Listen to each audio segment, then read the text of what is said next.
Bulb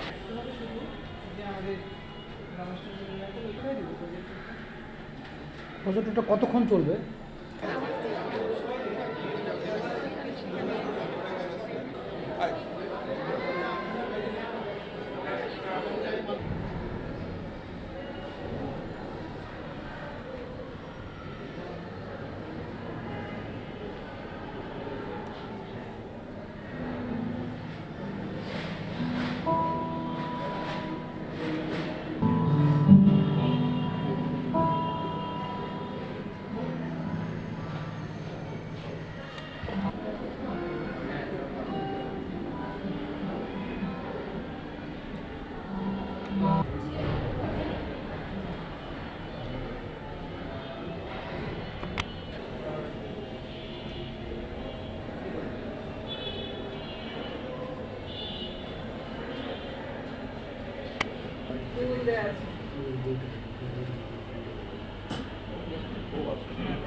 ছবি পাঠাবেন না বলবো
ভুলে যান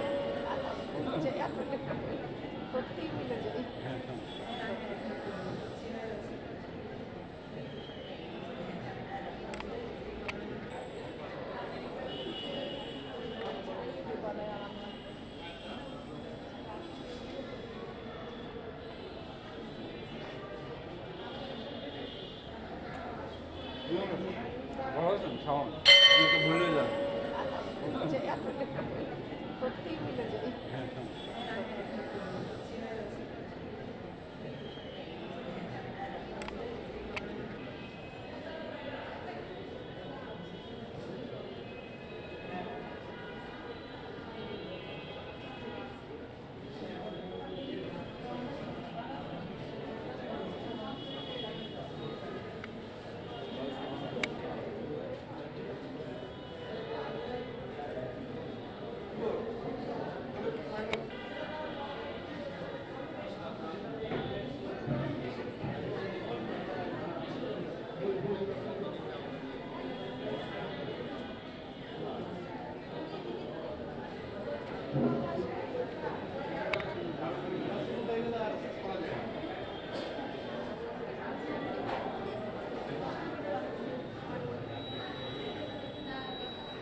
জীবন ও মরণের সীমানা ছাড়াই বন্ধু হে আমার রয়েছ দাঁড়াই এ মোর হৃদয়ের বিজন আকাশে তোমার মহাশন আলোতে ঢাকাশে গভীর কি আশায় নিবিড় পুলকে তাহার পানে চাই দুবাহু বাড়াই জীবন মরণের সীমানা ছাড়াই বন্ধু হে আমার রয়েছ দাঁড়াই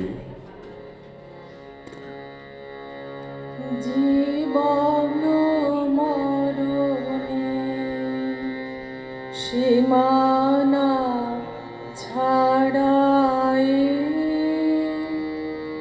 বন্ধু হে আমার রয়েছ দাঁড়াই জীবন মরণে সীমানা ছাড়া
দুবাহু বাড়ায়ে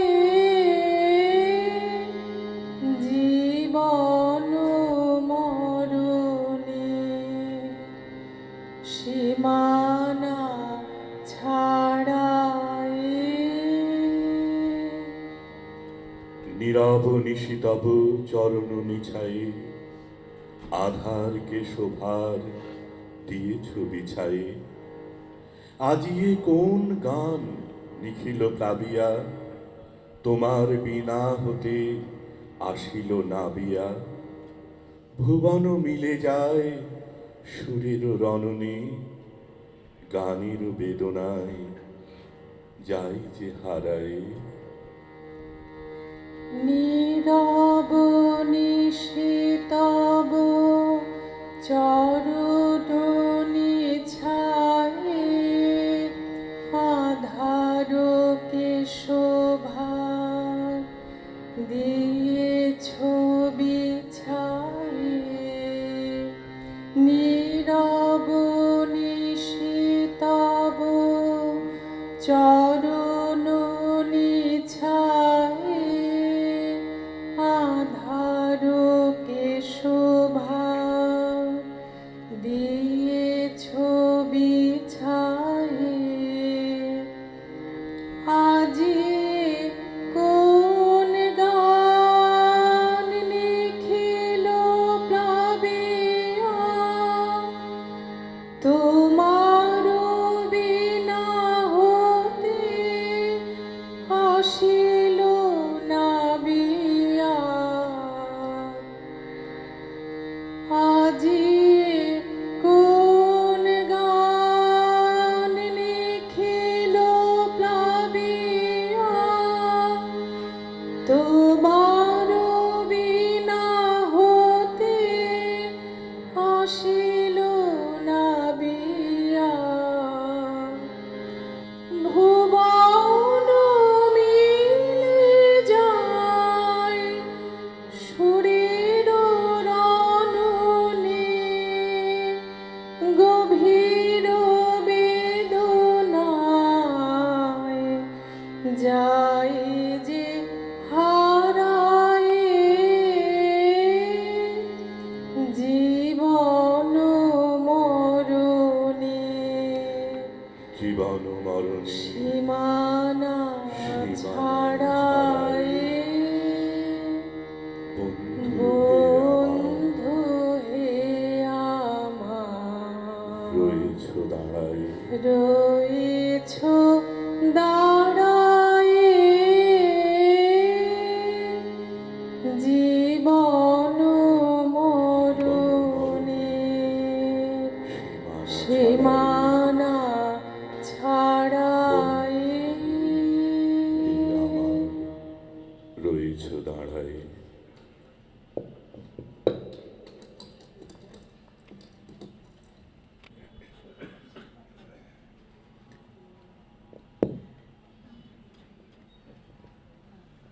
আছে দুঃখ, আছে মৃত্যু, বিরহ দহন লাগে।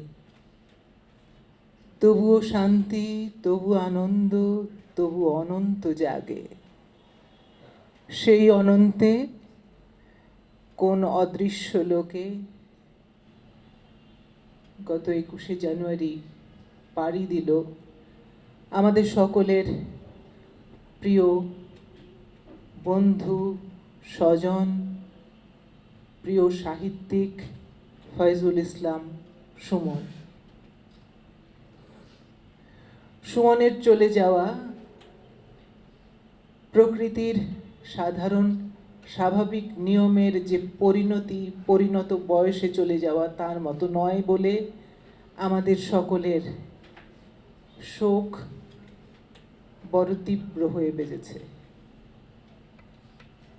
আমরা সুমন আমাদের দৃশ্যলোকে নেই একথা ভাবতে একেবারেই প্রস্তুত ছিলাম না, নেই এখনো। এই যে অনন্ত জগতে যেখানেই সে থাকুক তার জন্য আমাদের হৃদয়ে যে মায়া থেকে গেল সেই মায়াও অনন্ত।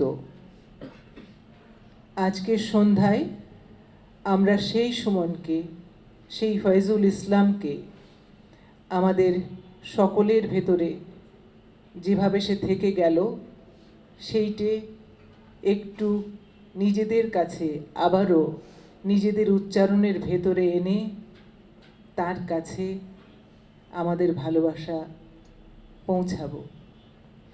যে সুমন ছোটবেলায় পাবনা শহরে বেড়ে উঠেছে, যে সুমন রাজশাহী বিশ্ববিদ্যালয়ে পড়াশুনো করেছে, যে ফয়জুল ইসলাম একজন সাহিত্যিক হয়ে উঠেছে, যে ফয়জুল ইসলাম একজন উচ্চপদস্থ সরকারি কর্মচারী হিসেবে এই দেশে তার সেবা দিয়েছে, তাকে যে সুমন অনেকের কাছে খুব একটা সহজ সরল ছেলে মানুষ হিসেবে সংযোগের সেতু তৈরি করেছে নানাভাবে, তাকে আমাদের নানান দিক থেকে বহু কৌণিক একটা আলোর ভেতরে আজকে আমরা আবার জনাকতক একত্রিত হয়ে পাওয়ার চেষ্টা করব। এইটুকুই আমাদের আজকের আয়োজন। এই আয়োজন সুমনের বন্ধু এবং স্বজনদের পক্ষ থেকে। আমরা আজকের এই আয়োজনটিকে দুটো ভাগে ভাগ করেছি। এক, প্রথমত সাহিত্যিক সুমনকে একটু ফিরে দেখবার চেষ্টা। এইখানে খুব বড় চেষ্টা করবার আমরা চেষ্টা চালাবো না, খুব ছোট ছোট করে। আর তারপরে সুমনের কিছু প্রিয় গান, প্রিয় কবিতা এবং তাকে যারা কাছে থেকে দেখেছেন, পেয়েছেন, তাদের কারো কারো কাছ থেকে তাদের জীবনের, সুমনের সঙ্গে কাটানো সময়ের কিছু অভিজ্ঞতা, কিছু কথা আমরা একটু শুনব। এইটুকু আমাদের আজকের আয়োজন। সেই আয়োজনে আপনাদের সবাইকে আমাদের সকলের পক্ষ থেকে শুভেচ্ছা। আজকের এই অনুষ্ঠানের আমাদের তিনজন নির্ধারিত আলোচক আছেন, তাদেরকে অনুরোধ জানাই যদি আপনারা একটু চলে আসেন একবারে, তাহলে আমরা এই পর্বটুকু দিয়ে শুরু করতে পারি। বিশিষ্ট লেখক ওয়াসি আহমেদ। ওয়াসি ভাই আছেন কি? যদি চলে আসেন ওয়াসি ভাই এদিকে।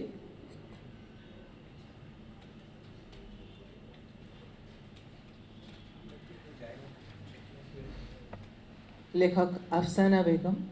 আফসানা, একটু চলে আসো প্লিজ। এবং কিজি তাহনিন। কিজি উপস্থিত আছে কি?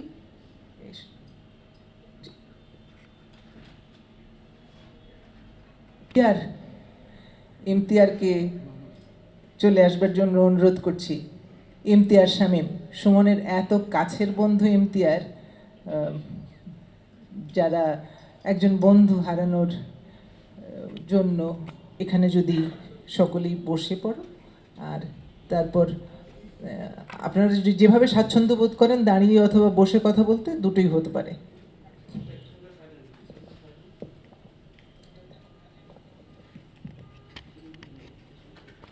যার সাথে আমার জীবনের গল্প নিয়ে আমি একটা উপন্যাস লিখতে পারি, সে চলে যাওয়ার পর তাকে নিয়ে আমি একটা শব্দও লিখতে পারিনি। এটাই বোধহয় শোক যাপন, এটাই মনে হয় শোকে থাকা। আমি সুমন ভাইকে চিনি, আমার বারবার যে স্মৃতিটা গত কয়েকদিন ধরে নাড়া দিচ্ছে। আমার বয়স তখন 16 এবং আমাদের যোগসূত্র আমাদের মাঝে যে ছিল সে হচ্ছে নিতু। আমার জীবনের খুব কাছের, সবচেয়ে কাছের একজন। সুমন ভাইয়েরও তাই। সুমন ভাইয়ের ছোট বোন আর আমার পরম বন্ধু। আমার 16 বছর এক গভীর রাতে আমি নিতুকে ফোন দিয়েছিলাম।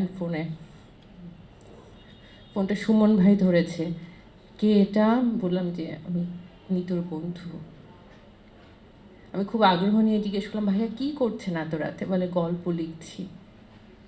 আমি তখন সাহিত্য জীবন থেকে অনেক অনেক দূরে, কিন্তু এই যে মানুষটা আমার জীবনে চলে আসলো, এই কয়দিন আগেও পর্যন্ত সে ছিল। আমি যখন জানতাম না যে আমি সাহিত্য জগতে প্রবেশ করব, সাহিত্য চর্চা আমার জীবনের অংশ হবে, অনুষঙ্গ হবে, তখন ছিল সুমন ভাই, আমার ভাইয়া, নিতুর ভাই, যে পরম মমতায় ছায়া দিয়েছে সব সময়। আর যখন সাহিত্য জীবনে ঢুকলাম আমি ভুলে গিয়েছিলাম যে সুমন ভাই ওখানে আছে, কিন্তু সে ছায়া বৃক্ষ হয়ে আমাকে কখনো ছায়া দিল, আলো দিল, এবং আমি বুঝলাম এটা আমি কিজি বলে না, আমি নিতুর বন্ধু বলে না, আমার সমসাময়িক যারা যারা তার চেয়ে এক প্রজন্ম পরের, যারা তার অনুজ, উনি সবার সমানে এসে তাদের সাথে কথা বলেন, তাদেরকে বোঝবার চেষ্টা করেন, আমাদের নতুনদের স্বর বুঝবার মতন। যে দু একজন মানুষ আমাদের অগ্রজ ছিলেন, ফয়জুল ইসলাম তিনি। আমার প্রথম উপন্যাস এসেছে, আমি অবাক হলাম, সেটার প্রথম পাঠক ফয়জুল ভাই, প্রকাশ হবার আগে অসুস্থ, তখন আমাকে বললো একটু পাণ্ডুলিপিটা পাঠাও, পড়লো, বিশদে কথা বলল। আর কি অদ্ভুত, ওনার শেষের যে গল্প, প্রেমের গল্প, খুব মানে আনন্দ নিয়ে গর্ব ভরে বলতে পারি, সেটার মূল আলোচনা, তর্ক বিতর্ক, সেটা আমার সাথে কেমন করে যেন হয়ে গেল। আমাকে ফোন করে বলল, ধুর মিয়া, প্রেমের গল্প লেখা এত কঠিন। এক শুক্রবার সকালে বললো, আমি একটা গল্প লিখছি, একজন মানুষ যে জানে সে আর বাঁচবে না, সে একজনকে বলতে চায় যে সে তাকে ভালোবাসে, বলল, তারপর কি হবে? কি করে উনি জানলো আমি জানি না। সে শেষ নিয়ে বললো, কি হবে বলো তো শেষটা? আমি বললাম, পাঠককে সবসময় শেষ জানিয়ে লাভ কি?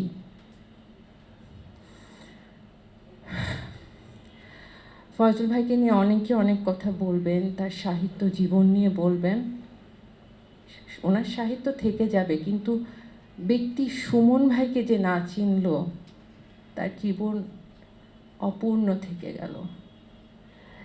এ দেশে এমন এক দেশ যেখানে মানুষের জীবনের মূল্য 4 আনা আর সাহিত্যিকদের মূল্য আরও কম। তাই আমি শেষে একটা অপ্রিয় কথা বলি, আমাদের দেশে কথা সাহিত্যিক ফয়জুল ইসলাম এসেছেন, এটা আমরা হয়তো আরও পরে অনুধাবন করব, কিন্তু উনি চলে যাওয়ার পর আমি অদ্ভুতভাবে লক্ষ্য করলাম, দুটো পত্রিকা ছাড়া আসলে ওনার কাজকে তুলে ধরবার মতন আসলে আর সক্ষমতা আমাদের কারোরই হলো না।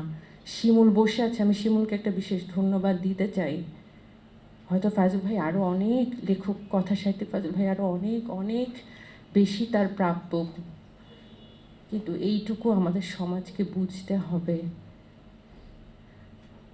অনেক অনেক প্রেমের গল্পটা শেষ করেছে, মুক্তিযুদ্ধ নিয়ে অনেক লেখার ইচ্ছা ছিল, কিছু না পাওয়া থাকবেই, কিন্তু চির বসন্তের মানুষ যিনি, ভালোবাসার মানুষ যিনি, প্রেমের মানুষ যিনি, এই বসন্তে, প্রতি বসন্তে আমি তাকে উদযাপন করতে চাই। কারণ উনি চলে যাওয়ার পর বুঝলাম আমি দুজনকে হারিয়েছি, আমার বড় ভাই সুমন ভাই আর আমার সাহিত্য জীবনের ছায়া ফয়জুল ইসলাম। আমি সারা জীবন তাকে উদযাপন করতে চাই।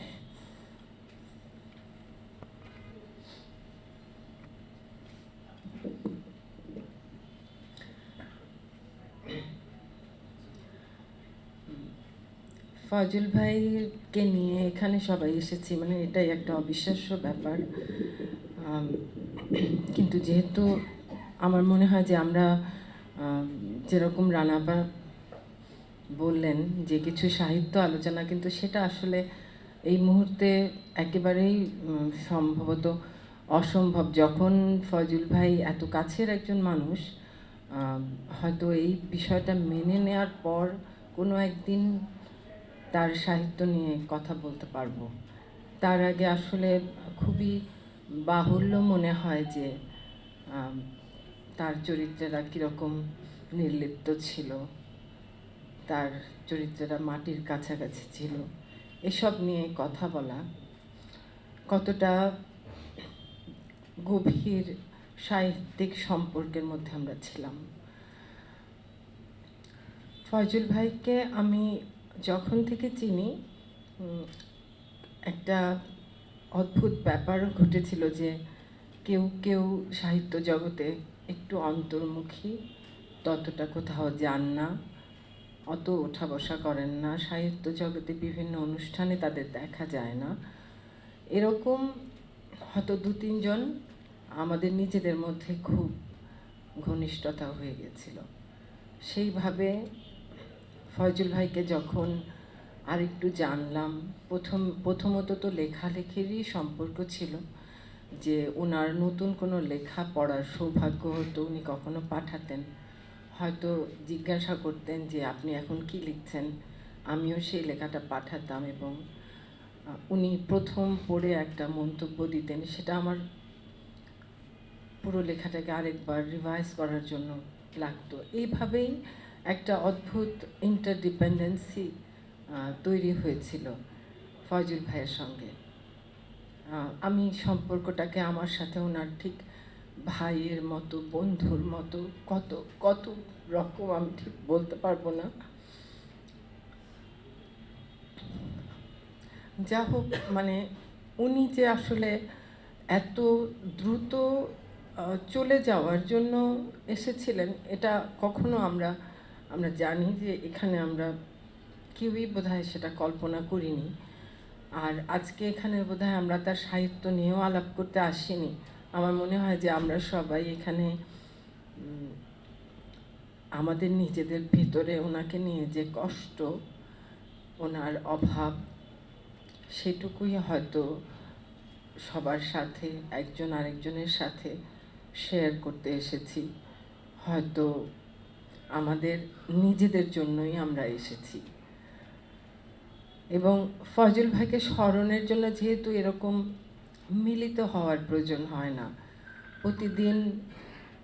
প্রতিদিন সকাল বিকাল এটা বোধ করতে হয়, হুট করে মনে পড়ে যায় যে এই শহরে ফয়জুল ভাই আর নাই। আমি যেহেতু ওনার পরিবারের কেউ না, তাই আমি খুব সহজে এটা থেকে পালিয়ে বেড়াতে পারি। আমি আমার কাজের মধ্যে ব্যস্ত থাকার সময় আমি ভুলে থাকতে পারি, কিন্তু আমি জানি যারা ওনার পরিবারের, যারা উনি যেসব জায়গায় বিচরণ করতেন, সেখানে যারা ওঠা বসা করছেন, তাদের জন্য বিষয়টা কেমন। আমি নীলার কথা ভাবি বা আবিদার কথা ভাবি, যে আমি একটা বাইরের মানুষ, একজনকে এতটা, মানে তাকে হারানোর বেদনাটা আমি কিছুতে নিতে পারছি না। আমি জানি না তারা কিভাবে এটা সহ্য করছেন, কতদিন এভাবে চলবে তাদের। ফয়জুল ভাই আগে যখন অসুস্থ হয়েছিলেন, উনি জানতেন যে উনি ভালো হয়ে যাবেন। তখন অসুস্থতার মধ্যে উনি অনেক পরিকল্পনার কথা বলতেন, যে সুস্থ হলে এটা লিখবো, ওটা লিখবো, সামনে চাকরি আর অফিসে যেতে হবে না। কখনো ফোন করে বলতেন যে, একবার বললেন যে আগামী সপ্তাহ থেকে আর অফিসে যেতে হবে না, দেখবেন মিয়া একেবারে লিখা ফাটায় ফেলবো, এমন লিখবো আপনারা চিন্তা করতে পারবেন না। এভাবে বলতেন। সেই সময়টা আসলো যে উনি সারাদিন লিখবেন, চিন্তা করলেন সেই সময়টায় ওনাকে কেন চলে যেতে হলো। এটাই একটা চরম আক্ষেপ মনে হয়, যে যেদিন লাস্ট ওনাকে দেখতে গেছি শেষ হাসপাতালে 8 তারিখ, তখন দেখলাম যে আগের মতো আর নেই কিছু। উনি কেন যেন মেনে নিয়েছেন যে উনি চলে যাচ্ছেন, এবং ওনার সমস্ত কথা আগের মতো আর নেই। উনি বলতে চাচ্ছেন যে ওনার যে অপ্রকাশিত লেখাগুলো আছে, এগুলো যেন কেউ দেখে, এগুলো যেন পরে প্রকাশ করা হয়, ওনার এডিট করা হয়নি, যেন মনে হলো উনি সম্পূর্ণভাবে প্রস্তুত হয়ে গেছেন যাওয়ার জন্য। সত্যি তখনও বিষয়টা ঠিক বুঝতে পারিনি যে উনি এতটাই এতটাই নিশ্চিত ছিলেন। এবং তার মধ্যে আবার বললেনও যে একটা অদ্ভুত প্রেমের গল্প লিখেছি, যেরকম প্রেমের গল্প আপনারা কেউ লিখতে পারবেন না। বললেন পড়তে দেব। তারপর আর ফজল ভাইয়ের সাথে দেখা হয়নি, যাওয়াটা বোধহয় সমীচীন ছিল না। আসলে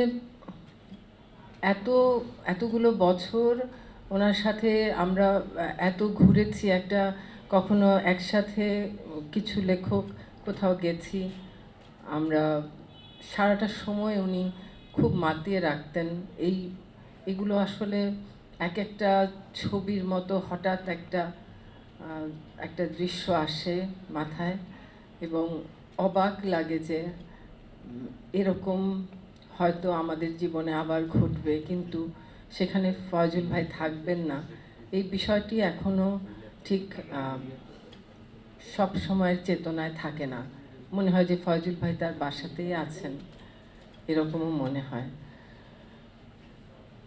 আজকে এখানে আসলে একেবারেই কিছু বলার না বললেও চলতো, কারণ আমার মনে হয় আমাদের সবার কথাগুলো একই রকম, যে আমরা তাকে হারানোর কষ্ট, বেদনাটা সবাই প্রত্যেকে নিজেদের মতো করে সহ্য করা যে কতটা কঠিন সেটা অনুভব করছি। এটুকুই।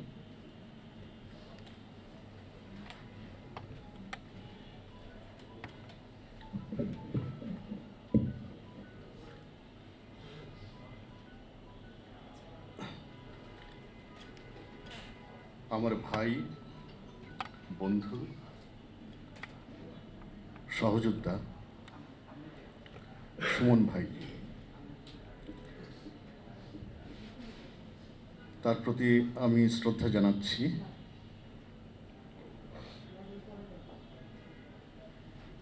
এখানে আপনারা সবাই আছেন আমার মতোই তার সুহৃদ।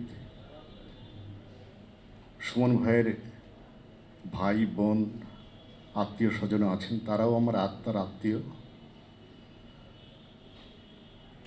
তার সন্তানরা আছেন।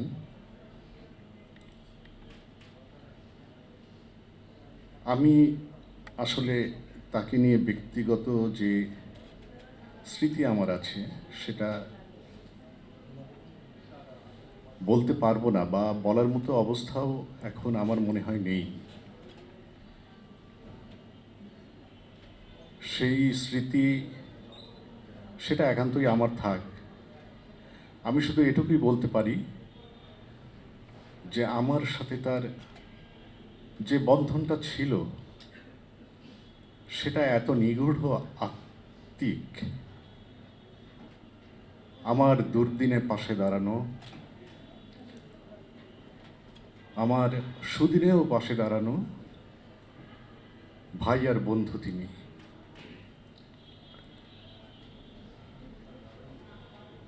সুমন ভাইয়ের সাথে ঘনিষ্ঠতা বাড়তে থাকে যখন আমরা কয়েকজন বন্ধু বৈষম্যায়ন নামে একটি পত্রিকা বের করতে কাজ শুরু করি। এর আগেও সুমন ভাইকে রাজশাহী বিশ্ববিদ্যালয় ক্যাম্পাসে সেখানে যাওয়ার পরেই তার সাথে আসলে আমাদের পরিচয় হয়েছিল অনেকের। তিনি সাহিত্য চর্চার সাথে যুক্ত ছিলেন, সংস্কৃতি চর্চার সাথে যুক্ত ছিলেন এবং নামকাওয়াস্তে রাজনৈতিক সংগঠনের সাথেও যুক্ত ছিলেন। তাছাড়া ছাত্র সংগ্রাম পরিষদ, সেখানে তো সরব ছিলেন, সেটা বলার অপেক্ষা রাখে না। ওই সময়ে রাজশাহী বিশ্ববিদ্যালয়ে প্যাঁচা নামে একটি পত্রিকা বের হতো। আমরা বলতাম অভিজাত্যের পত্রিকা। বেশ সুন্দর গেট আপ, মেকআপ, এবং পড়লে আমাদের মনে হতো শিল্পের জন্য শিল্প, সেই একটা লক্ষ্য থেকেই তারা লিখছেন। সুমনের সব বলেই যাতায়াত ছিল, আমাদেরও পারস্পরিক সবার সাথেই সবার যোগাযোগ ছিল। তবে এর বাইরেও আরও কতকগুলো সাহিত্য গোষ্ঠী তখন ছিল, যেমন তর্জনী, শব্দায়ন, দ্রোহী। আমি যতটুকু জানি বা শুনেছি আমার বন্ধুদের কাছেও, সুমন প্রথম গল্পটি লেখে দ্রোহী নামের পত্রিকাটাতে। দ্রোহী নামের সেই পত্রিকা সম্পাদনা করতেন শামসুল আলম সর্দার। ওই সময়ে সুমন তার নাম, যে নাম ব্যবহার করতেন লেখার জন্যে, সুমন ফখরুল, এই নামটি তিনি ব্যবহার করতেন। তার যে বংশানুক্রমিক ধারাবাহিকতা, সেটাকেও যে তিনি ধারণ করতেন, সেটাও হয়তো তিনি এই নামের মধ্যে দিয়ে তিনি প্রকাশ করতে চেয়েছিলেন। পরবর্তীতে তিনি সেই নাম থেকে সরে আসেন। আমরা যে সময় বৈষম্যায়ন পত্রিকাটি বের করি, এর সুন্দর কাভার করেছিল লিখন রহমান, এখানেই আছে। সোভিয়েট এক চিত্রকরের একটি ছবি থেকে খুব সুন্দর প্রচ্ছদ হয়েছিল। আমরা তিনজন তাতে লিখেছিলাম 3টা গল্প আর 3টা প্রবন্ধ। মূলত এই বৈষম্যায়নের দিনগুলো থেকেই আমার এবং সুমন ভাইয়ের এক দীর্ঘ আমৃত্যু বন্ধুত্বের শুরু। ওরানোটার নামে একটি গল্প লিখেছিলেন তিনি, আর একটি নিবন্ধ লিখেছিলেন কাজী নজরুল ইসলামের গান নিয়ে।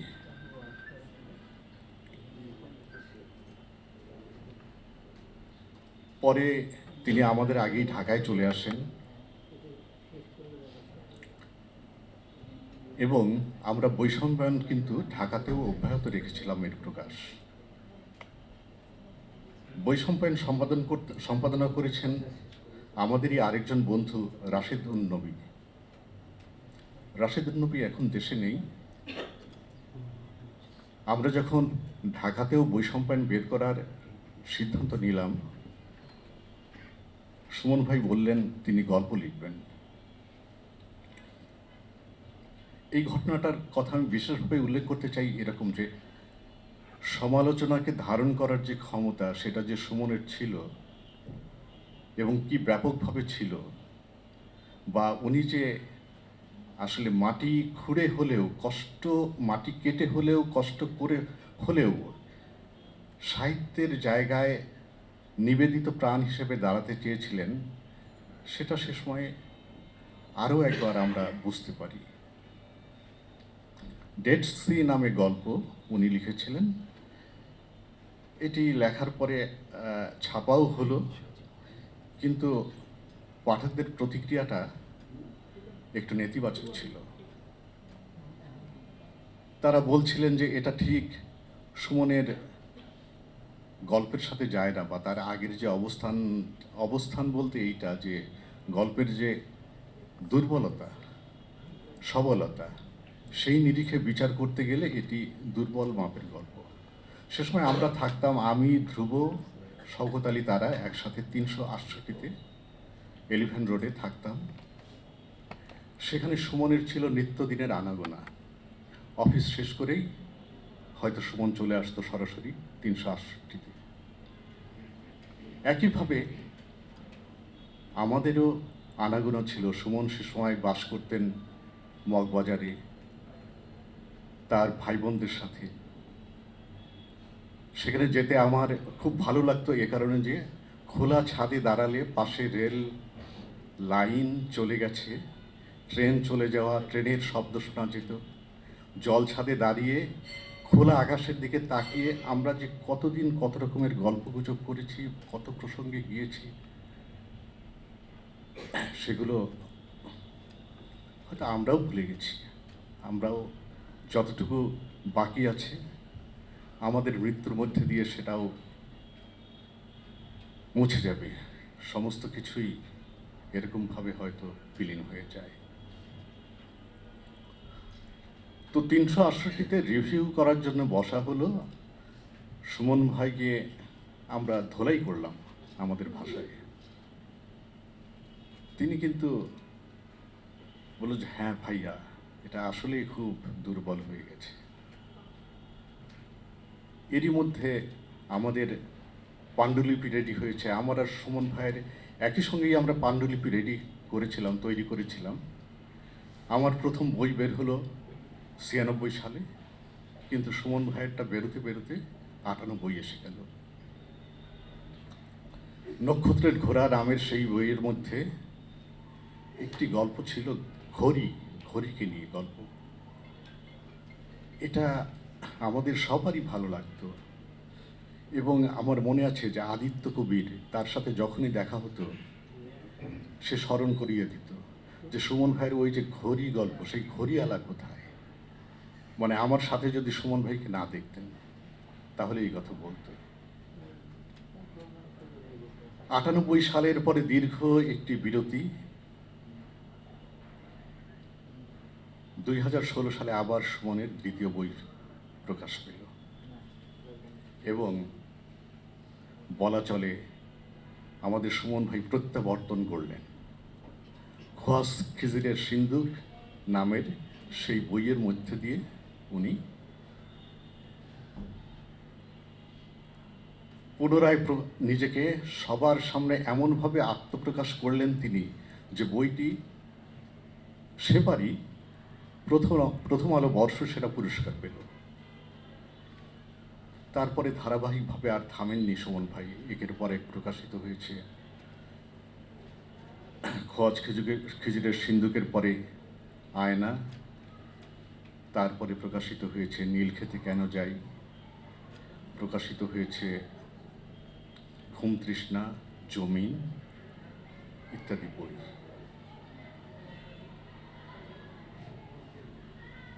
এই সমস্ত গল্পের মধ্যে দিয়ে সুমন ভাই এটিও আমাদের সামনে দেখিয়েছেন যে তিনি আসলে কি গভীরভাবে পর্যবেক্ষণ করেছেন এই সমাজকে। একটি সাধারণভাবে তার প্রবণতা আছে আমাদের যে আমরা মধ্যবিত্ত শ্রেণীকে নিয়ে লিখি, আমরা হয়তো নগরকে নিয়ে লিখি না, কিংবা নগরকে নিয়ে লিখলেও সেখানে নাগরিক মধ্যবিত্তই প্রাধান্য পায়। সুমন ভাইয়ের বিশেষত এই মুহূর্তে আমার মনে পড়ছে একটি বইয়ের কথা, বখতিয়ার খানের সাইকেল। এটি কিন্তু সবগুলোই নগর কেন্দ্রিক গল্প, কিন্তু এই চেনা জানা মধ্যবিত্ত এদেরকে না।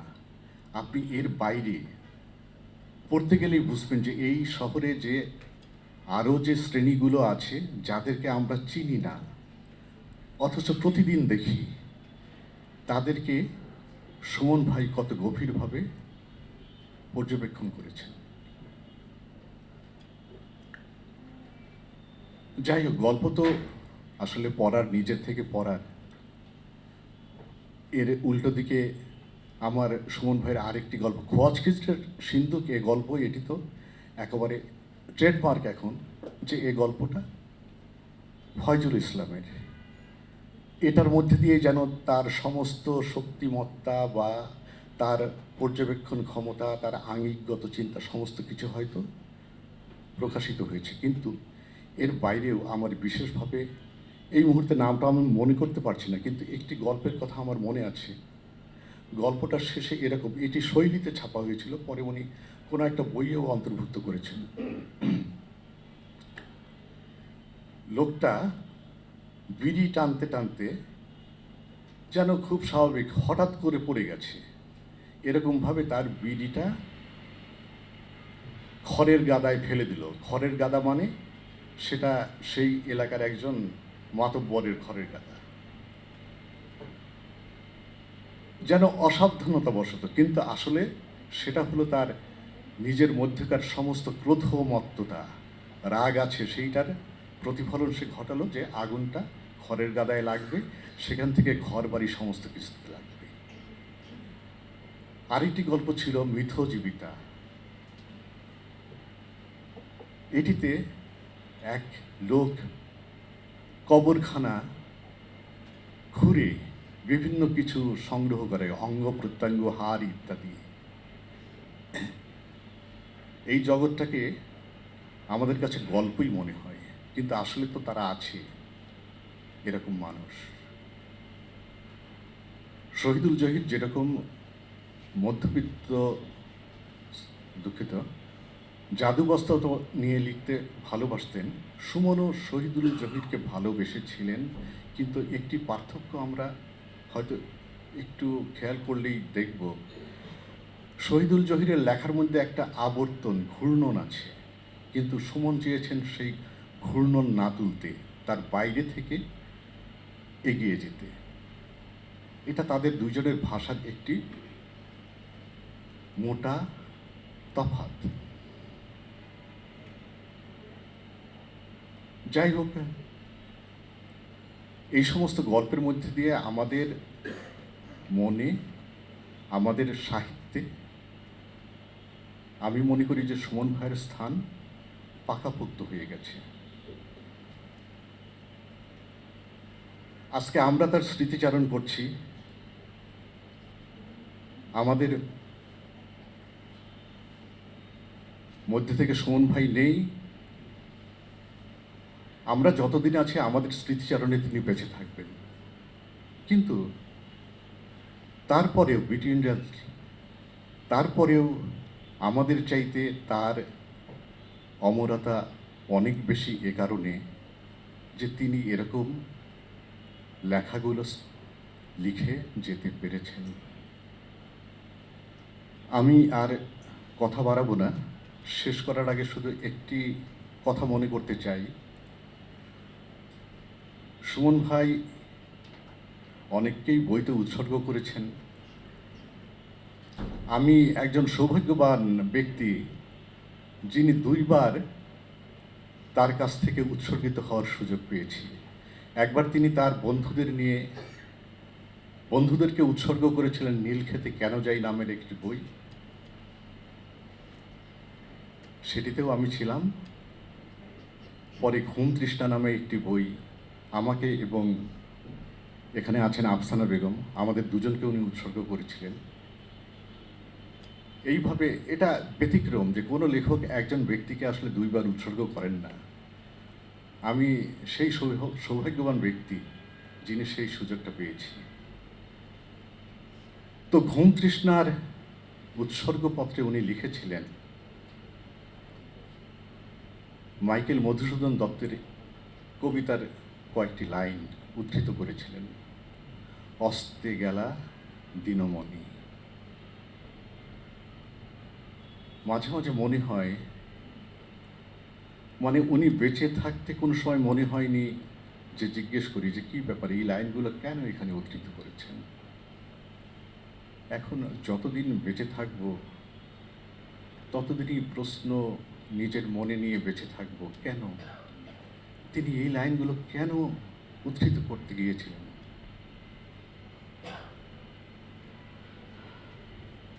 আপনাদের সবাইকে ধন্যবাদ। আমি আবারও সুমন ভাইয়ের স্মৃতির প্রতি শ্রদ্ধা জ্ঞাপন করে আমার কথা শেষ করছি।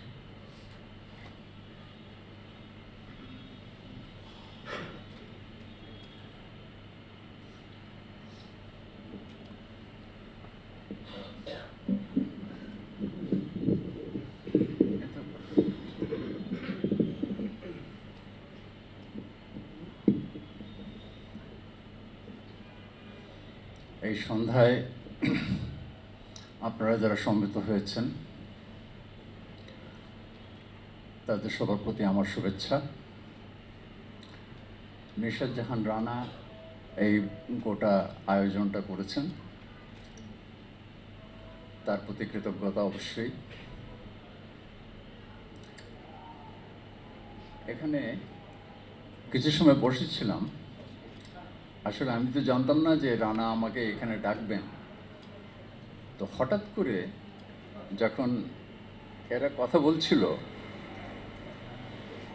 আমি আপনাদের দিকে তাকিয়ে বারবার মনে হচ্ছিল যে আমি কিছু একটা খুঁজছি, এবং গোটা ব্যাপারটা আমার কাছে খুব ঘোটপাকানো মনে হচ্ছে যে কোথায়। এবং বারবারই আমার চোখ যেয়ে পড়ছিল সুমনের ভাইয়ের দিকে, এবং কেন জানি আমার মনে হচ্ছিল, মানে এটা অজান্তে ঠিক না, খুব জ্ঞাতসারেই মনে হচ্ছিল যে আমি এখানে সুমনকে খুঁজছি, এবং এটা একটা অবিশ্বাস্য বিস্ময়কর একটা ব্যাপার যে আমি এখানে দাঁড়িয়েছি অন্যদের সাথে, সুমন নেই এই কথাটা স্মরণ করার জন্য। এর মতো তামাশা, এর মতো ক্রূর নিষ্ঠুর তামাশা কি হতে পারে?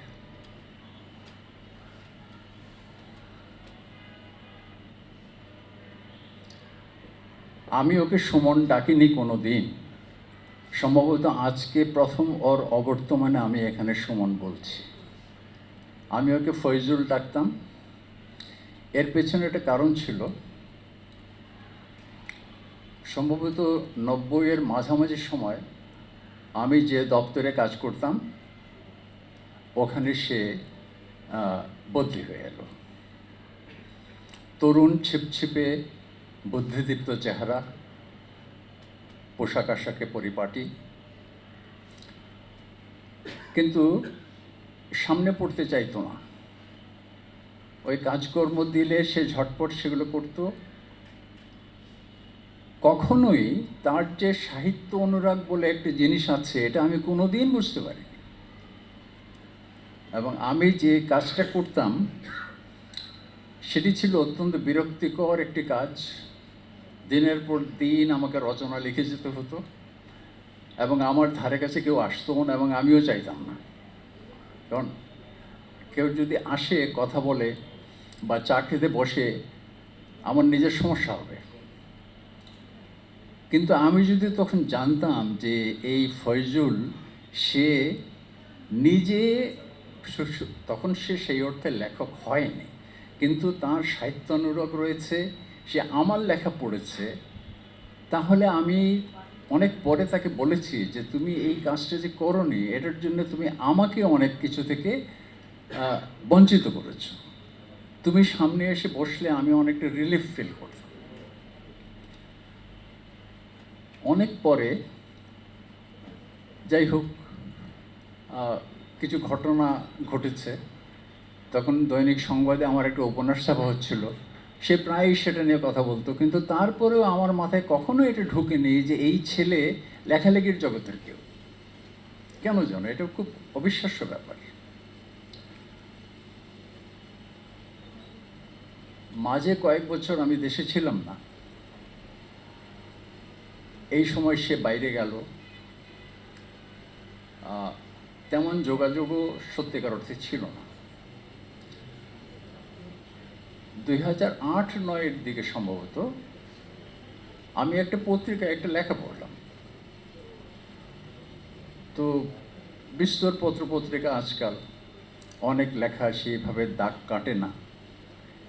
হঠাৎ করে কেন জানি মনে হলো যে কি নাম, ফয়জুল ইসলাম। আমি তখন সেই পত্রিকার যিনি এই লেখালেখির ব্যাপারটা দেখতেন, তিনি হচ্ছেন কুয়াতিল ইসলাম। পেছনে থাকেন অনেক লেখকের, তিনি জন্ম দিয়েছেন, কিন্তু আড়াল আবডালটাই তার পছন্দের। আমি বললাম এটা কে? উনি বললেন উনি তো সরকারি চাকরি করেন, প্ল্যানিং কমিশন। আমি বললাম তাহলে তো এ ছাড়া কেউ না। আমি বললাম যে ওর নাম্বার আছে? বলে যে আমি বললাম যে ওকে আমাকে ফোন করতে বলবেন। পরের দিনই সে আমাকে ফোন করল। আমি বললাম যে তুমি আসো, এবং সেদিনই সে এলো। তখন তার সাথে মানে আমার এক ধরনের রাগ, যে সে নিজে লেখে এবং এত ভালো লেখে, অথচ নিজেকে আড়ালে রেখেছে। এবং বিশেষ করে এমন একটা সময় যখন সরকারি কাজকর্মের অত্যন্ত বিরক্তিকর এবং চাপবহুল জায়গায় থেকে আমি তার সঙ্গটা পেতে পারতাম। তো সেই কথাই আমি তাকে বিভিন্ন সময় বলেছি। এরপরে যে ঘটনাটা ঘটলো, ইমতিয়াজ শামীম মোটামুটি একটা তার লেখালেখি জীবনের একটা বিস্তৃত বয়ান আমাদের সামনে দিয়েছে।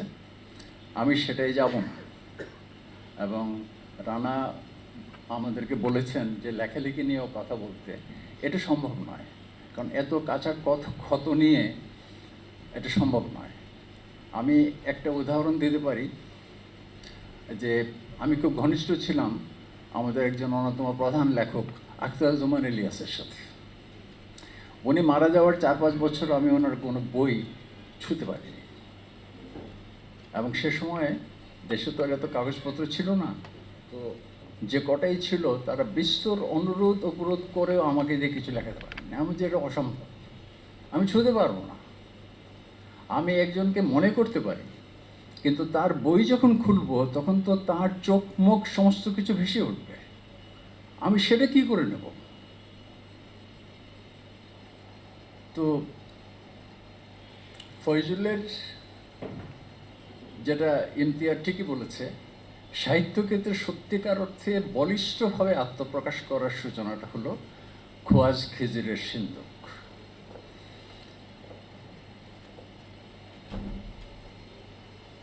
কুয়া ঝরানি, যারা কুয়াতে কোনো গুরুত্বপূর্ণ মূল্যবান জিনিস পড়ে গেলে তারা অক্লান্ত পরিশ্রম করে কুয়া থেকে কাদা তুলে সেটা ছেঁকে সেখান থেকে সেই মূল্যবান জিনিসটা, অধিকাংশ ক্ষেত্রেই হয়তো মেয়েদের কানের দুল বা ছোটোখাটো সোনার গয়না, সেটা তারা বের করে আনে। অসাধারণ একটা গল্প, এবং যে বয়ান যেভাবে শুরু করেছে, স্টোরি টেলিংয়ের সম্পূর্ণ ভিন্ন।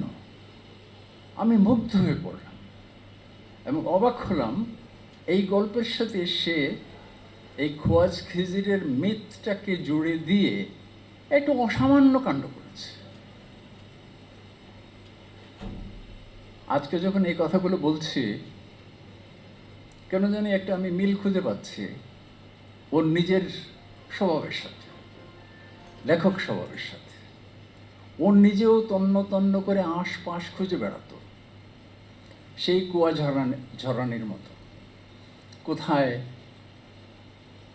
মানুষের রুদ্ধ কান্না লুকিয়ে আছে, কোথায় ভালোবাসা লুকিয়ে আছে, কোথায় রাগ, কোথায় ক্ষোভ, কোথায় বাসনা, এই যে খুঁজে বেড়ানো, এই জিনিসটা সে করেছে এবং অসাধারণ সার্থকতার সাথে করেছে। খোয়াজ খিজিরের সিন্ধুক, আমি তাকে বলেছিলাম, তুমি যেন কি বললেন না এটাকে, এটা হলো তার কি বই? না না, এটাকে প্রত্যাবর্তনের বই। আচ্ছা, আমি তাকে বলেছিলাম যে এটা তোমার সিগনেচার রাইটিং। কতটা বিশ্বাস করেছিল আমি জানি না। মাস 3-4 পরে আমার বাসায় এসছে, এমনিতে জিজ্ঞেস করে আসতো। আমি বাসায় তখন কলাবাগানে থাকতো, আমি থাকি লালমাটিতে। এসছে, পাশে বসে আছে, কিছু বলছে না। এক সময় বলল যে একটা ঘটনা ঘটে গেছে। তো এমনভাবে বলল, মনে হলো যে খুব সুসংবাদ কিছু দেবে না। আমি বললাম কি হয়েছে? বলছে এই বইটা বর্ষসেরা বই হিসাবে নির্বাচিত হয়েছে, আমাকে কালকে রাতে ফোন করেছিল। আমি বললাম যে তোমাকে কি অপরাধী লাগছে, তুমি এইরকম গোমড়া মুখ করে আমাকে এই খবর দিচ্ছ? তখন সে বলছে, আপনি তো বলেছিলেন এটা আমার সিগনেচার রাইটিং, আমি বিশ্বাস করিনি। এবং বলছে যে আমি তো লেখকই না, আমাকে আমার এই বই বর্ষসেরা বই, এবং আমি বইটা জমাও দেইনি, আমার পাবলিশার জমা দিয়েছে। তাই নিয়ম, একজন লেখক তো আর বই জমা দেওয়ার কথা না। সেখান থেকে আমাকে নির্বাচন তারা করলো। আমি বললাম যে এটাই হচ্ছে তোমার সবচেয়ে বড় প্রাপ্তি। তোমাকে ঘুমের মধ্যে একটা পুরস্কার দিয়ে গেলো, যে কথাটা আমি প্রায় অনেককে বলি, যে পুরস্কার যদি কেউ পায় এবং সেটা যদি ঘুমের মধ্যে পায়, সে জানে না আচমকা পেল,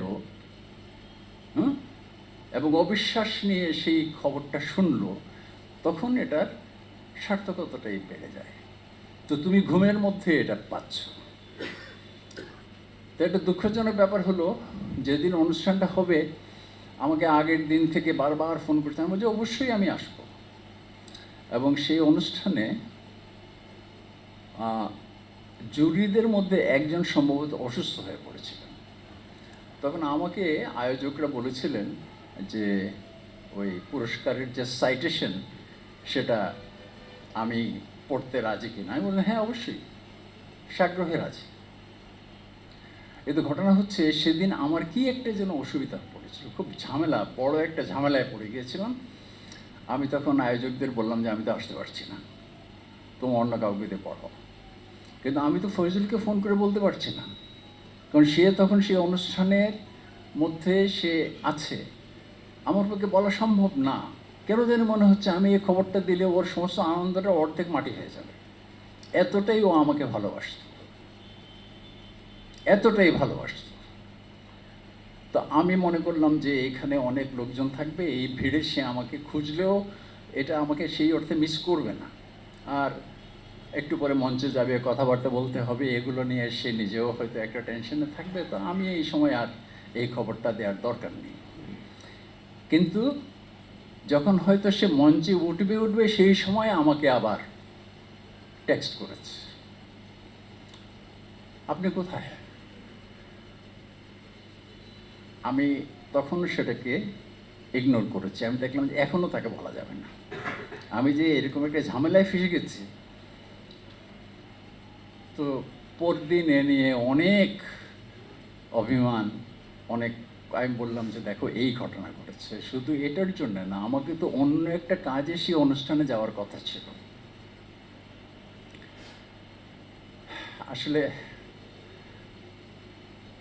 বললাম না, এখানে আমি ফয়জুলকে নিয়ে কথা বলছি আর ফয়জুল এখানে নেই, এই জিনিসটা আমার কাছে অবিশ্বাস্য লাগছে।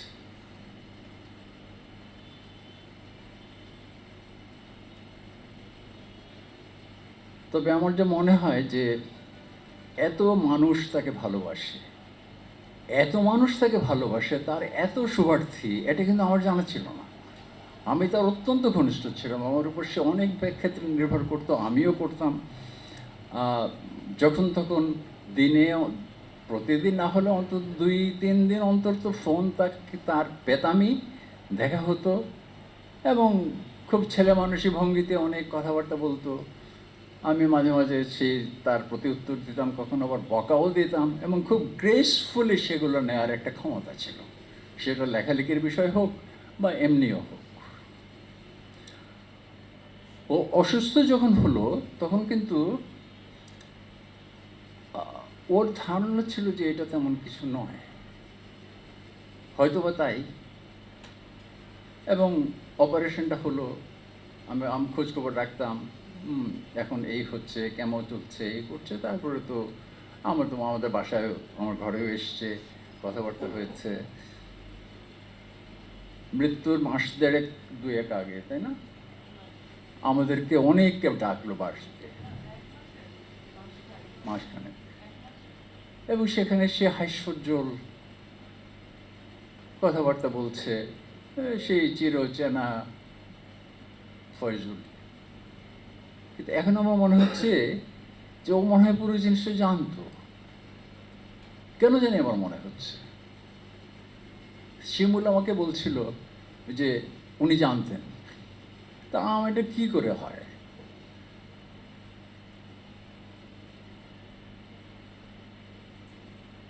ফয়জুলকে সবাই সুমন নামে ডাকে, আমি আগেই বলেছি যে আমি কখনো সুমন ডাকিনি, আমি তাকে ফয়জুলই ডাকতাম। এটা হয়তো চাকরিগত সম্পর্কের কারণে এটা আর পরিবর্তন করা হয়নি, কিন্তু আমরা বন্ধু হয়েছিলাম।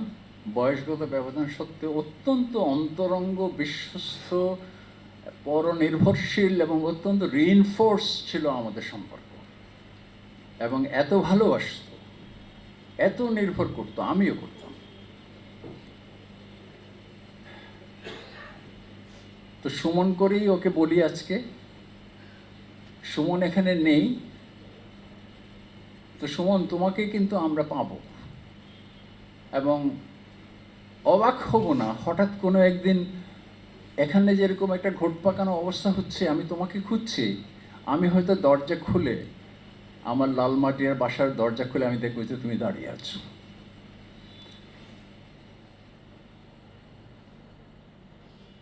তোমাকে তোমার শুভার্থী শুধু না, লেখক কোল, বাংলাদেশের অগণিত মানুষ, তারা তোমাকে যে ভালোবাসা দিয়েছে, এটা হচ্ছে সুমন জীবনের একটা চরম সার্থকতা। এত সার্থক জীবন তোমার, একটাই সান্ত্বনা আমাদের যে একটা মানে আরোগ্যহীন একটি মানে অসুখের কষ্ট থেকে তুমি নিষ্কৃতি পেয়েছো। সেই অর্থে নিরাময়ই আমি সেটাকে বলবো। এটাই আমাদের সান্ত্বনা। সুমন, তুমি যেখানেই থাকো, এখানে থাকো, আমার কেন জানি মনে হচ্ছে তুমি এখানে আছো, আমি দেখতে পাচ্ছি না। তুমি ভালো থেকো, আর কিছু বলার নেই। তুমি ভালো থেকো, এবং তুমি যে ভালো থাকবে এর জন্য আমরা সবাই, যারা তোমার শুভার্থী সবাই তোমাকে তাদের অপার ভালোবাসা দিয়ে তোমার ভালো থাকাটাকেই কামনা করবে। ধন্যবাদ। বিদায়ী আয়নায় নক্ষত্রের ঘোড়া ফয়জুল ইসলাম সুমন স্মরণে এই অনুষ্ঠানের প্রথম পর্ব শেষ হলো। কথা সাহিত্যিক ফয়জুল ইসলাম আলোচনা করলেন কথা সাহিত্যিক ওয়াসি আহমেদ, ইমতিয়াজ শামীম, আফসানা বেগম এবং কিজি তাহনিন। বহুমাত্রিক জীবনযাপন করেছেন ফয়জুল ইসলাম সুমন। তা এই ভিডিওটি আমরা এখন প্রদর্শন করব। আমরা আছি দ্বিতীয় পর্বে, কথায় গানে স্মরণে সুমনকে।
গুলি ছড়াই সুমনের প্রিয় গানগুলির একটি গান এটি, এবং সেই গানটি আমরা সেই বলছিলাম যে অনন্যমান প্রাপ্ত লাইসা আহমদ লিসা, যে কিনা পরে সেই সঙ্গীতকে ধরেই এখন বাংলাদেশের অন্যতম রবীন্দ্র কণ্ঠ। আমরা এখন লাইসা আহমদ লিসার কাছে এই গানটি শুনব, এই উদাসী হাওয়ার পথে পথে মুকুলগুলি ছাড়ে। গান গাইবার আগে কি দুটো কথা একটু বলবার লোভ সামলাতে পারছি না।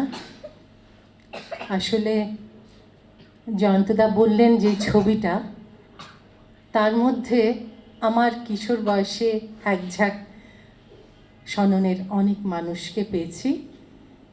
তার মধ্যে সুমন ভাই খুবই স্মার্ট, অ্যাট্রাকটিভ বলা যেতে পারে, সকলের মন কাড়বেন তরুণীদের, এরকম ছিলেন।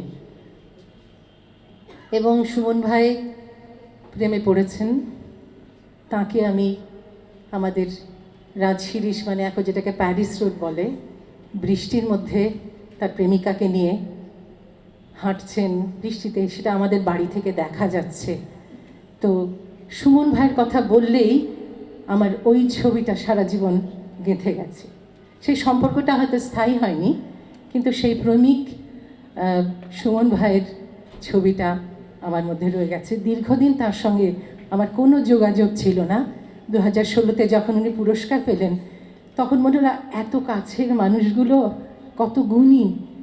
যখন দেখেছি বুঝিনি তো যে যার যার ক্ষেত্রে তারা কত সুনাম পেয়েছেন, ভালোবাসা পেয়েছেন। এরকম আসলে অকালে চলে যাওয়াটা আসলে মানাই যায় না।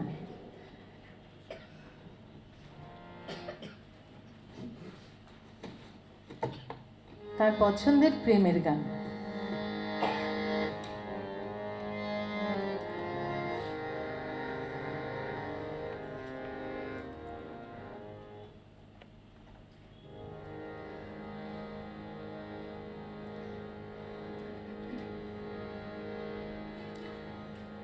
এই উদাসী হাওয়ার পথে পথে মুকুলগুলি ঝরে, আমি কুড়িয়ে নিয়েছি তোমার চরণে দিয়েছি। লহ লহ করুণ করে এই উদাসী হাওয়ার পথে পথে মুকুলগুলি ঝরে, আমি কুড়িয়ে নিয়েছি তোমার চরণে দিয়েছি। লহ লহ করুণ করে এই উদাসী হাওয়ার পথে পথে মুকুলগুলি ঝরে।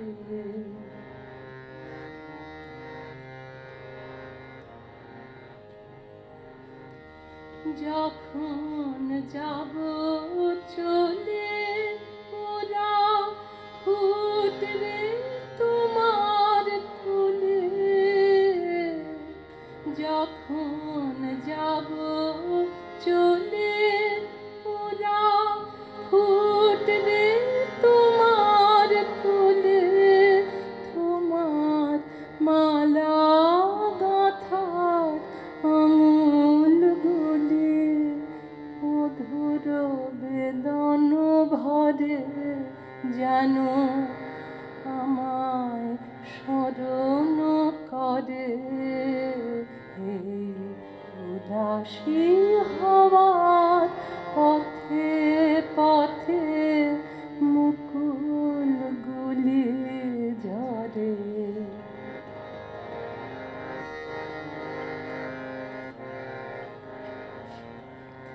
বউ কথা কও তন্দ্রাহারা, বিফল ব্যথায় ডাক দিয়ে হয় সারা। আজি বিভোর রাতে বুক কথা কর তন্দ্রাহারা বিফল ব্যথায় ডাক দিয়ে হয় সারা আজি বিভোর রাতে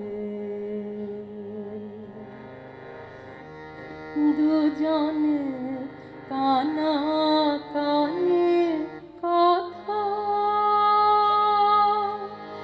দুজনের মিলন বিহ্বলতা দুজনের কানা কানে কথা দুজনের মিলন বিহ্বলতা জ্যোৎস্না ধারায় যায় ভেসে যায় দোলের পূর্ণিমাতে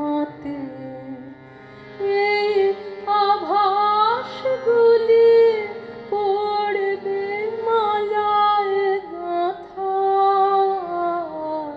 কালকে দিনের তরে তোমার অলস দ্বীপ প্রহরে এই উদাসী হওয়ার পথে পথে মুকুল গুলি ঝরে আমি কুড়িয়ে নিয়েছি তোমার চরণে দিয়েছি লহ লহ করুণ করে এই উদাসী হওয়ার পথে পথে মুকুল গুলি ঝরে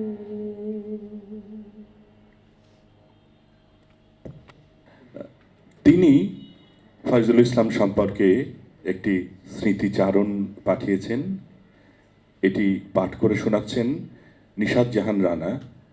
নিশাত জাহান রানা ছিলেন, ওই যে বললাম সননে তখন আবৃত্তি গোষ্ঠী ছিল সনন, সেখানে নিশাত জাহান ছিলেন আহ্বায়ক, এবং আমার যতদূর মনে পড়ছে তার সময়েই ফয়জুল ইসলাম সুমন যুগ্ম আহ্বায়ক হিসেবে দায়িত্ব পালন করেছেন সননে।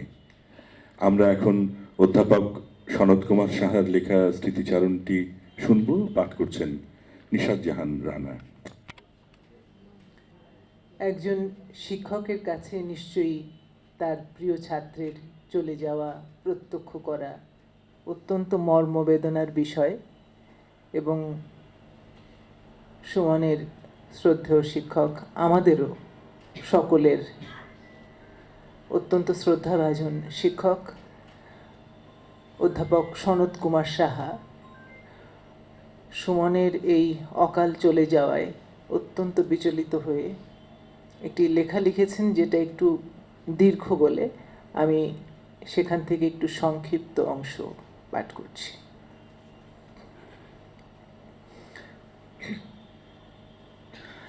আমাদের ফয়জুল ইসলাম সুমন।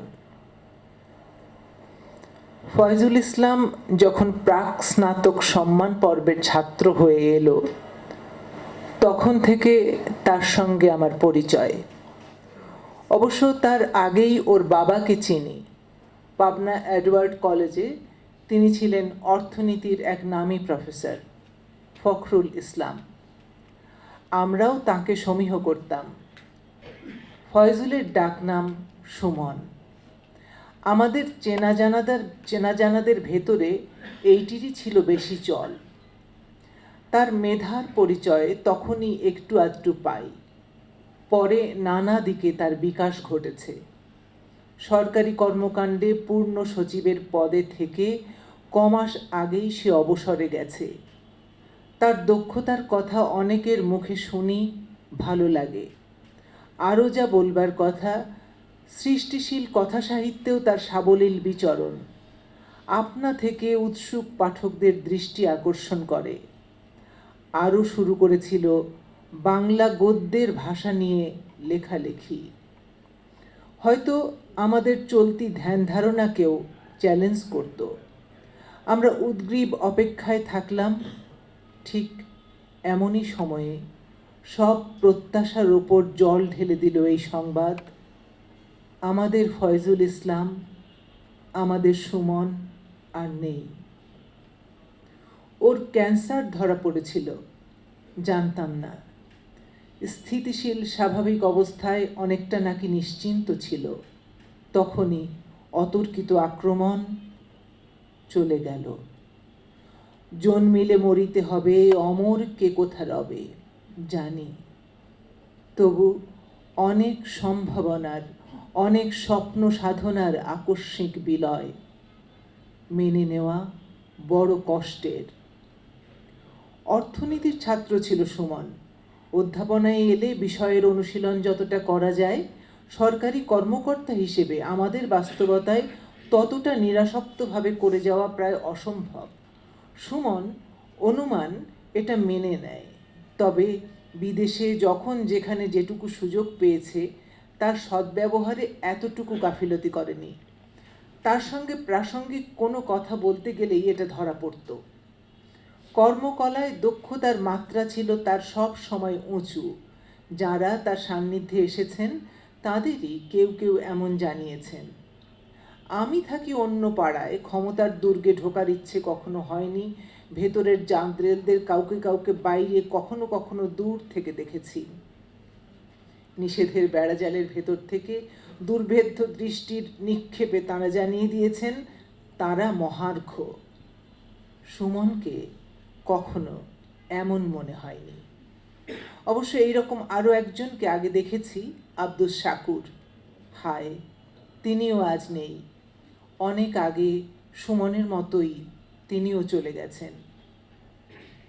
অর্থনীতিতে অনার্স ও মাস্টার্স দুটোই সুমন ভালোভাবে উতরে গেছে রাজশাহী বিশ্ববিদ্যালয় থেকে। হয়তো একাডেমিক হতে সে চায়নি, উচিত ছিল ও কোথায় কি করছে জেনে নি। হঠাৎ করে 9 বছর আগে এই রকম সময়ে জানলাম কথা সাহিত্যে প্রথম আলো বর্ষসেরা পুরস্কার সেবার পাচ্ছে আমাদের সুমন। এটা এক বড় মাপের স্বীকৃতি। আমি অবাক। তখন তার সঙ্গে যোগাযোগ প্রায় কিছুই ছিল না। বড় আমলা হতে চলেছে এইটুকু শুধু জানি, তাতেই যথেষ্ট খুশি।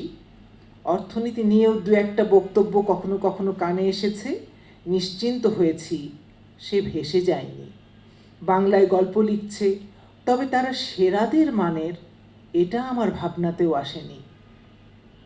সেবার সুমনের খোয়াজ খিজিরের সিন্দুক বর্ষসেরা সম্মান পাওয়ায় ওর দিকে আমার আবার চোখ যায়। যোগাযোগ হয়, নিশ্চিন্তে বুঝি সম্মান অপাত্রে পড়েনি। ভাষার ব্যবহারে অভিনবত্ব ধরা পড়ে, বুদ্ধিদীপ্তও। হাসান আজিজুল হকের মতোই স্থান কাল পাত্রর সঙ্গে মিলিয়ে কথ্য উপভাষার ব্যবহারেও সে সিদ্ধহস্ত। ঢাকাই কুট্টির ব্যবহারে হাসান কি নজর দিয়েছেন? অথবা পাবনা সিরাজগঞ্জের মুখের ভাষায়? বর্ধমান খুলনার আঞ্চলিক ভাষার ব্যবহারে তাঁর সিদ্ধি প্রবাদতুল্য। আগুন পাখি উপন্যাস প্রায় সবটাই বর্ধমানের গ্রামীণ ভাষায়, এতে অনুভব সংকুচিত হয় না, অখণ্ড পূর্ণতার স্বাদই আমরা পাই। সুমনের লেখাতেও তার প্রাথমিক ভিত্তি ধরা পড়ে। আজ শুধু হাহাকার, তা পূর্ণতা পেল না। ওর সৃষ্টিশীল লেখালেখি নিয়ে আগে কখনো ভাবিনি।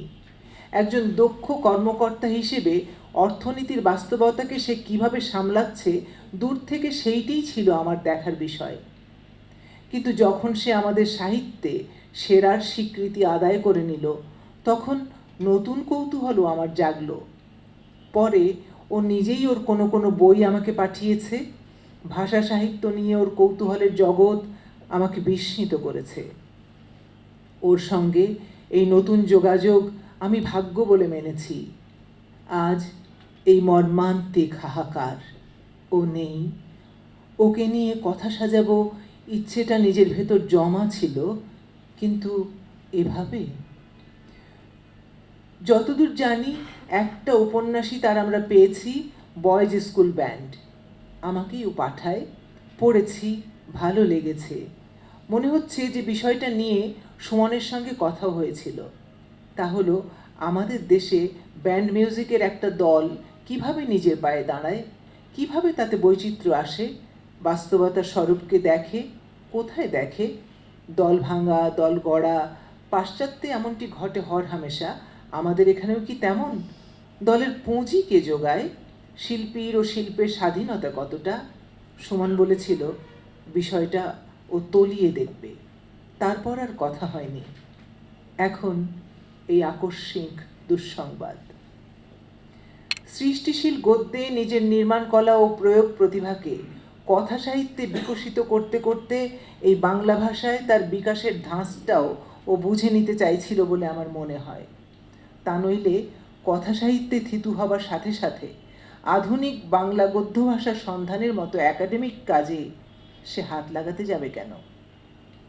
এ যেন একই সঙ্গে নিজের জায়গা জমিটা চিনে নেবার তাড়না আর তার মূল্যমানের বিকাশের ধারাকে আজকের দৃষ্টিতে বুঝে নেবার চেষ্টা।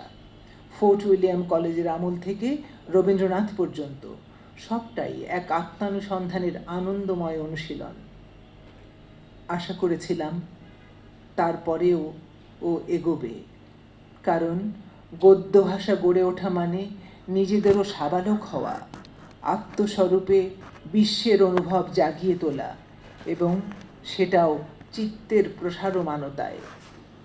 এমনটি দেখার ও বোঝার চোখ নিশ্চয়ই তার তৈরি হয়েছিল। আমরা অপেক্ষায় ছিলাম। আজ এই আকস্মিক মর্মান্তিক আঘাত জানিয়ে দিল তা আর হবে না। যা পেয়েছি তা আমাদের আনন্দ ধন, এটাই আমাদের সঞ্চয়। তারপর নাই, নাই। একটা ব্যক্তিগত আক্ষেপ আমার থেকে গেল। কর্মজীবনে সে আর সক্ষমতার পরিচয় নির্ভুল জানিয়ে গেছে, কিন্তু আমাদের হয়ে ওঠার দান্দিকতায় কত যে ফুটোফাটা, কত যে অনাসৃষ্টি, চোখে আঙুল দিয়ে সেসব দেখিয়ে দেবার অভিজ্ঞতা ও সক্ষমতা তার ছিল। ভেবেছিলাম ও গুছিয়ে বসুক, তারপর ওকে বলবো। তা আর হবে না।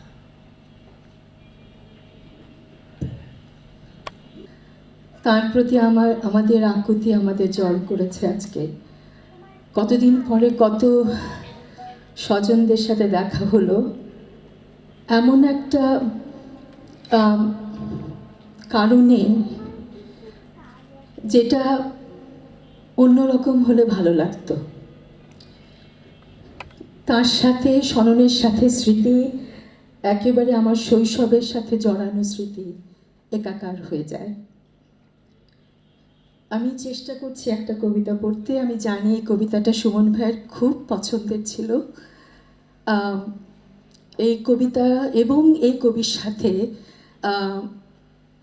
আমার যোগাযোগ তার মাধ্যমেই।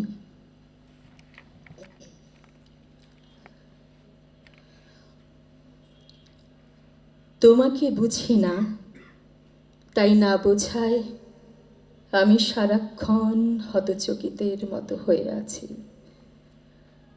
প্রত্যেকে আপন ধর্মে ব্যাপকতা খুদ ভিখারির মতো বুঝে নেয়। সূর্য বোঝে আপামর জনসাধারণ হতে সেও বেশি দূরে নয়, যদিও দূরত্ব কোনো পরিমাপ লক্ষ্য নয়। সূর্যে নয়, মেঘে নয়, ধান খেতে ছুঁড়ে দেওয়া রাখালের বাঁশিতেও নয়। গোলা ভেঙে ফসল চুরির আগে চোর জানে ফসলেও নয়। দূরত্বই বোধ, বুদ্ধি, অপ্রাপণীয়ের বিস্ময়, মমত্ব, ক্ষোভ, মানুষের যা কিছু সম্বল। ফুল তাই গন্ধে আজ আমাদের সতর্ক করেছে। আশ্চর্য তোমার গান। অন্ধ ছেলে বধিরতা ছিল, ডাক দিয়ে বলে গেল চলো ওই স্তম্ভের চূড়ায়। চলো এই জাগতিক ফুল ফল ধর্মের কপাট ছিঁড়ে ভেঙে ডানা মেলে বাহু মেলে বাতাসে সাঁতারে উচ্চীপিতের মতো পিপিলিকা ভুক ওই জন্তুর মিছিলে পুরুষের বীর্যে রোমে মেয়েদের পশম্বনায়। এবার শীতের বনে অপরাহ্ন দ্রুত পড়ে এলো। এবার শীতের বনে অপরাহ্ন চলে যায় দ্রুত। এবার বৎসরান্তে প্রত্যেকের নাম আমি খাতায় লিখেছি। তোমাদের সঙ্গে বন্ধু নতুন আলাপ হলো, তারও আগে অন্য বহু বন্ধুত্বকে মনে পড়ে।